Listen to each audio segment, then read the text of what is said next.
These are some of the major news stories in Jamaica for Tuesday, the 6th of April. Teach them! Always make sure the message reach them! Tommy Lee's lawyer denies the DJ's involvement in shooting or murders. There will be apparently no brighter days ahead for incarcerated dancehall DJ Tommy Lee Sparta, as police sources have alleged that the gun seized from him and which led to his recent incarceration has now been linked to at least 2 murders that occurred in the corporate area. However, attorney at law Donahue Martin, the lawyer representing Tommy Lee Sparta, has denied his client's involvement in any murders or acts of violence. The lawyer was quoted as saying, "We deny any involvement in any act of violence or murder, or any acts of shooting." Now, police sources alleged that spent shell casings and bullet fragments recovered from the scene of the murders and shootings were allegedly linked through ballistic tests to the illegal firearm removed from Tommy Lee's waistband when he was arrested in December of 2020.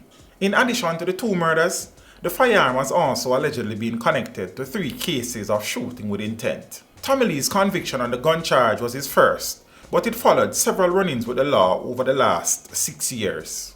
Over 1,000 pounds of ganja seized in Portmore, St. Catherine. Several men have been taken into custody following the seizure of over 1,000 pounds of compressed ganja at a premises in Brayton, Portmore, St. Catherine on Tuesday the 6th of April. Reports are that during an intelligence-driven operation in the morning, members of a joint police-military operation found an enclosed container with the ganja. Sources believe the illegal substance is linked to the drugs for a guns trade with Haiti. The men are now being questioned in relation to the find. Interestingly, on Sunday, detectives arrested 4 Haitian nationals in Nagahead, Portmore as part of an ongoing investigation. It is unclear whether the 2 incidents are linked. Suspect killed by police in case of missing teacher identified. The suspect killed by the police during the shootout in Belfield, St. Catherine on Saturday has been identified as a 20-year-old Jeff Bedward of Bellasgate, St. Catherine. The police had been hot on the trail of missing Clarendon school teacher Natalie Dawkins when they discovered 2 men in possession of her Toyota Wish motor car. Bedward was shot dead, but his accomplice managed to escape. A joint team of police and soldiers has since been scouring the hilly terrain of Brownshall, Bellasgate and Connors in search of the fleeing suspect. 3 men arrested after bus conductor was killed in Portmore. 27-year-old Shatik Hall, a bus conductor and construction worker of Christian Penn, Portmore, St. Catherine, was shot dead by 2 gunmen at his home on Monday night. The police report at about 8 p.m. Hall was at home when he was called outside by men who opened fire, hitting him several times. The police were alerted and he was taken to hospital where he was pronounced dead. The swift action of lawmen led to an operation not long after at premises in the area about 9:45 last night. During the operation, 4 persons were arrested. 1 was later released and 3 were placed in custody, 2 of whom are believed to be major suspects in the murder. Their identities are being withheld pending further investigations. Body of woman found with throat slashed in St. Elizabeth. Police are investigating the circumstances which left a 38-year-old woman stabbed to death at her home in Burnt Savannah, a farming community a few miles southwest of Santa Cruz, early on Tuesday. The St. Elizabeth police identified the victim as Natisha Waite, unemployed of Bug Lane, Burnt Savannah. The police said at about 9:15 a.m., Waite was found by her son on the floor of her room in a pool of blood. Police say they were summoned to the scene and the checks revealed 2 stab wounds to the woman's neck. She was taken to hospital where she was pronounced dead.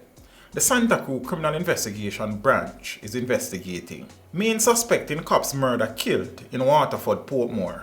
The Jamaica Constabulary Force says the main suspect in last week's fatal shooting of Police Constable Jermaine Bennett has been killed. Sources say the suspect, so far identified only as Richie Puss, was shot during a blazing gun battle with members of a police patrol in Waterford, St. Catherine on Monday night. Constable Bennett was shot dead in Gregory Park, also in St. Catherine, about 9:45 p.m. last Tuesday. The 36-year-old constable had reportedly gone to premises in Gregory Park to visit his weeks-old child. 2 men were taken into custody by the police shortly after the fatal shooting of the constable. They still remain in police custody at the time of this publication. Bupsy allegedly chopped man multiple times over Jamaican $2,000 debt. 34-year-old Desmond Tate, otherwise called Bupsy, a labourer of Ackey Lane, Roehampton in St. James, has been charged with wounding with intent following an incident in Roehampton Square in the parish on Wednesday, the 24th of March. Reports from the Anchovy police are that at about 7:30 a.m., the now accused, armed with a machete, approached the man and demanded to be paid Jamaican $2,000, which was allegedly owed to him.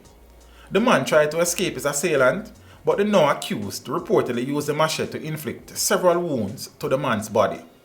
The injured man was taken to hospital where he was admitted in serious condition.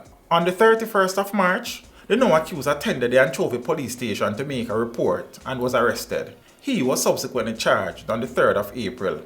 A date for him to appear in court is still being finalized. Police seized firearm in Brownstone, St. Anne. The police are reporting that a 9mm pistol with a magazine containing 4 9mm rounds was seized at Liberty Valley in Brownstone, St. Anne on Saturday the 3rd of April, and the man arrested and charged in the incident. Charged with illegal possession of firearm and ammunition is 23-year-old Nathan Witter of Orange Hill District in Brownstone. According to the St. Anne's Bay Police, a search warrant was executed on Witter's residence at about 3 p.m. when the weapon was found. Witter, who was at home at the time with a female companion, tried to escape but was apprehended by the police. Teach them! Hey, yo, hello! Send the message and make it reach them. It's teach them. Right here. Warlord representing. Thank you for watching. Like the video before you go. Please subscribe if you haven't done so. And remember to share the video with your friends and family. And browse the channel for more quality content. Until next time, walk good, my friends. Teach them!